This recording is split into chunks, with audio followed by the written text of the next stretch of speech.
Ready ha. God bless sa buhay mo, Kuya Joe, for always ready. Yun. At syempre, hindi naman din kumpleto.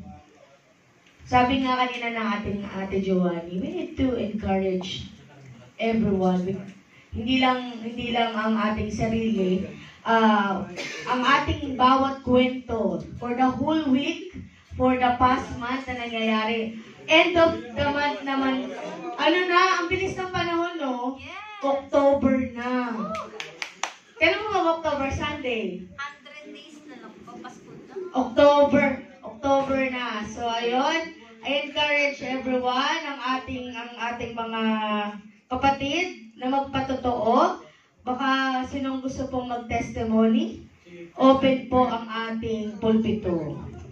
Unahan na, syempre, sabay-sabay nating awitan ng ating kapatid.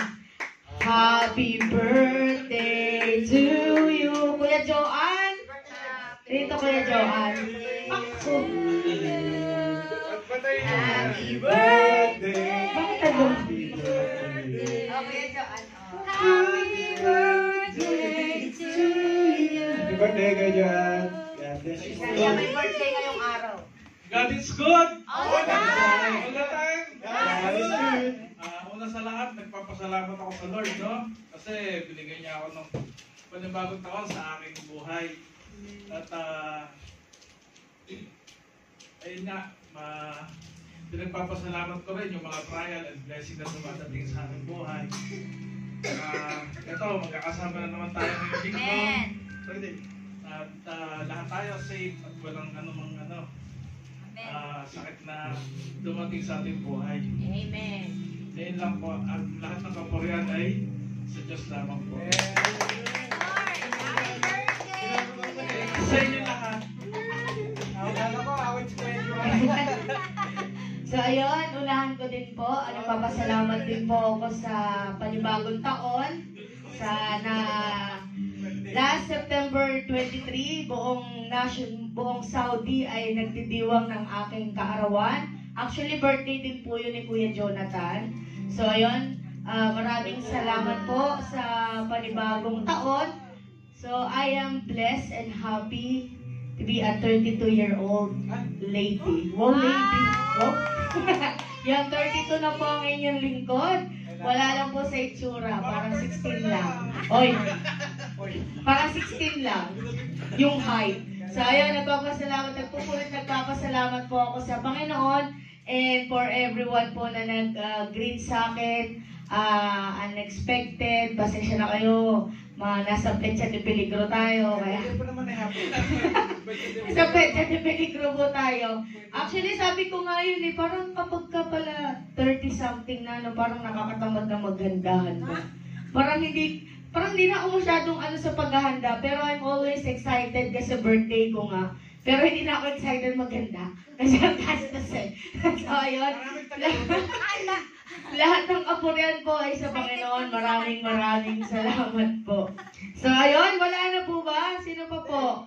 Bagong dating na nagpakasal. Ay! Yan, may chismis dito eh. Praise God.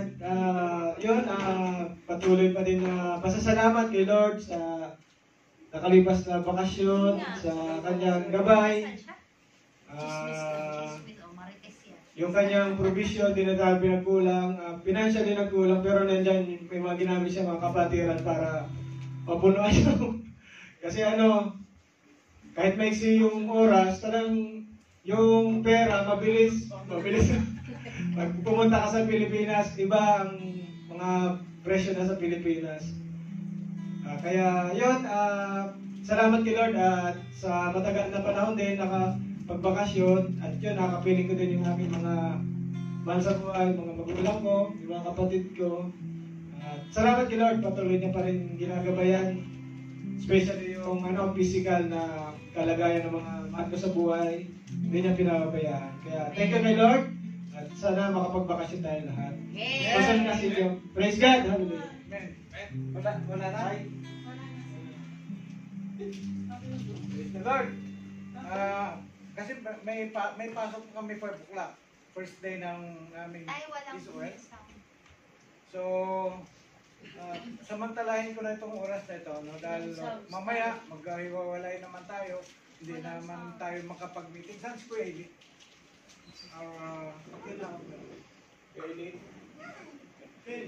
Alam nyo, ako, Dahil open mo. palagi na lang ako nabibiktima ng mga fake news. Pangalawa na yan, Tay. Nung una, naniwala ako, may nagsabi sa akin na ikakasal na daw si Kuya Saldi. Kaya ang sabi ko dun sa mga pastor doon, ang sabi ko sa kanila ni Pastor Cielo, may problema kasi yung kapatid, umuwi sa Pilipinas, hindi makakatapos ng Israel 2. Bakit, Pastor? Sabi ko magpapakasal. Sabi niya, Pastor, blessing yan, hindi yan problema. Yun pala fake news. Pangalawa kong nabiktima ako ng fake news din, yung pagbibiro ni Pastor Wilson, darating daw si Brock ano yun ang pangalan ng taga-Hensong? Oo, sabi pa din sa Tay, legit ba yan? Sabi ko, oo, legit yan. Yan narinig namin eh.